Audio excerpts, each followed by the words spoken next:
it used to be said that hip-hop is a young man's game.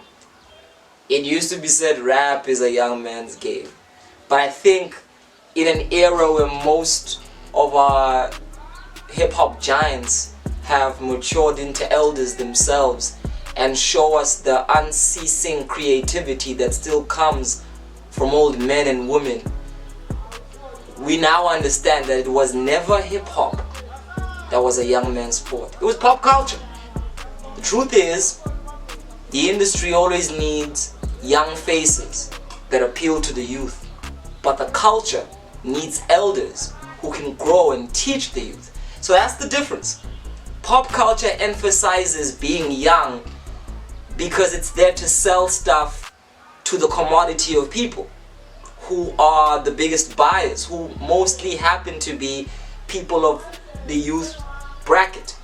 Because whichever generation is termed the youth in that era will be the ones who kind of determine the trend, the slang, the sound, the image of the era.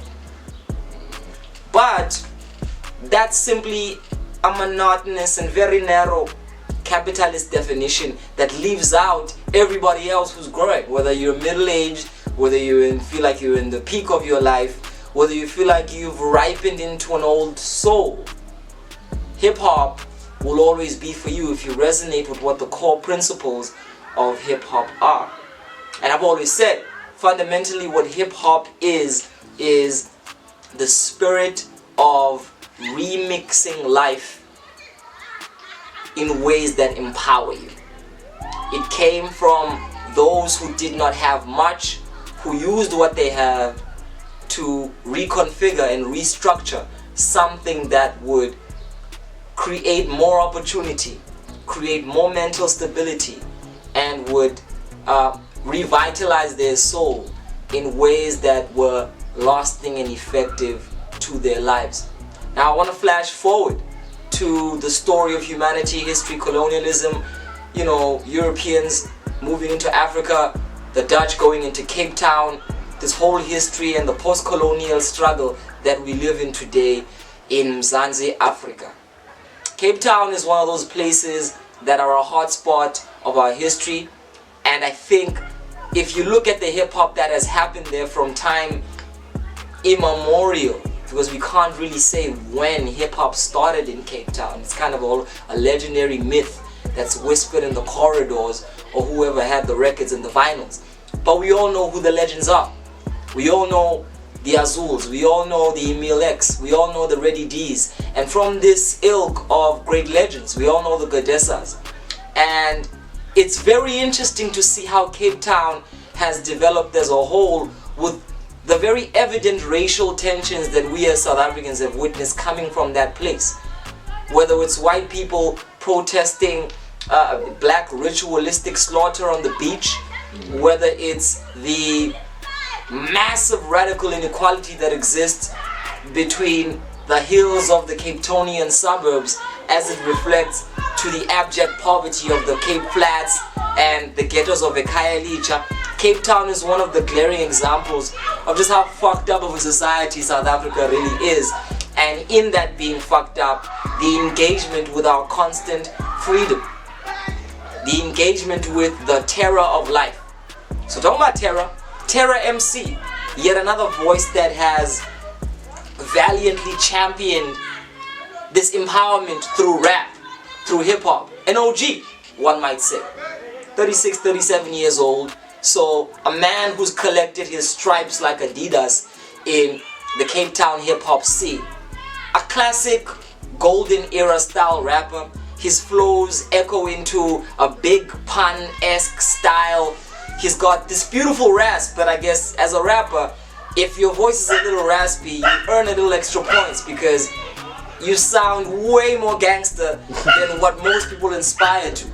So Terror MC, somebody who's always taken advantage in good ways of his background, of himself, and everything that kind of encapsulates who he is as an individual.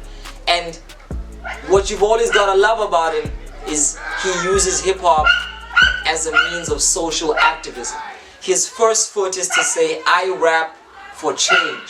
So he's placing himself in this kind of pedestal that seeks to examine whether or not we truly understand who we are. And in this latest project, he continues in this legendary streak. He says to us, how can we truly be powerful in our own right? How can we earn a level of respect for ourselves in a world that seems to kind of denigrate every aspect of what we are? And when I say we, I mean particularly those people who live in the lower rungs and are considered the oppressed, but also generally as people in the struggle. He says, when will we reach kingdom come? What is kingdom come? He examines this idea through this concept, and he gives us a fresh, punchy take on this very old question of what it truly means to empower the self, and as a result to empower others. And maybe that is really the simplest definition of what a king is. Somebody who empowers, not somebody who is in power, but somebody who empowers. And I think Terra MC is a king in that right. From the moment this album opens up, he jet sets us into a retrospective look at who he is. And what I find extremely dope about this is that I found out that he produced this project by himself. So not only is he kicking bars that speak to the ghetto stories and that re-examine these tropes of what it means to be impoverished and what it truly means to lack, when the economic lack doesn't equate to a psychological lack. And when we understand how to inform ourselves with the right tools, we learn how to empower ourselves in the midst of what many would deem an impossible situation. Talking about impossible situation, I gotta mention, the man is ill. Terra MC was diagnosed with a life-threatening cancer that had a whole lot of people in the hip-hop fraternity worried. To quote him, he'll rap till he dies. And I think the thing about having that kind of a diagnosis on your head is that it brings about what a lot of us ignore on a day-to-day level. That life is not granted. That being here is a blessing. And that what we do with our time on this planet amounts to the sum total of our legacy and our effect on people and the resonance of who we were. So this is a person who literally understands what it's like to look at death in the face and still find a way to remain fertile and alive in the moment, to find a way to navigate into a space that's way more younger than he is physically. Because, by the way, the sonic scope that Terra MC paints here is not the typical boom bap.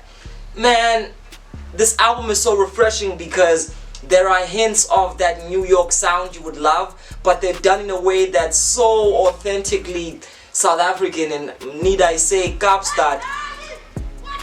And it navigates into this place where he plays around with the 808s and the trap sound in a way that's not an old man desperately seeking the approval of youth.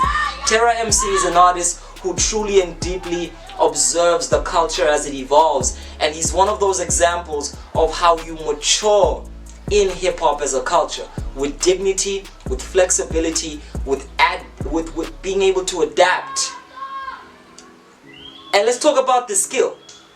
As an Afrikaans MC, he keeps it slick, he keeps it cool, and he reinvents the cadences that are possible within this context of rapping. My Afrikaans is not that bad, but going into the narratives that he transplants you in, you can't help but truly bow to this immense and imposing force of a king. Not in fear, but in true ultimate respect. I'm gonna give this project a motherfucking 9 out of 10. I love what it is. I love how it sounds. And I really think for those fundamentalists who love what hip-hop is from its inception as it grew out of the mats and the b-boying and the graph writing, you will find so much for you here. For those who understand what it's like to be in love, not only in life but with hip-hop in itself. For those who are not afraid to move forward in the times with hip-hop, because as Mos Def once famously said, hip-hop goes wherever we go. It can never die.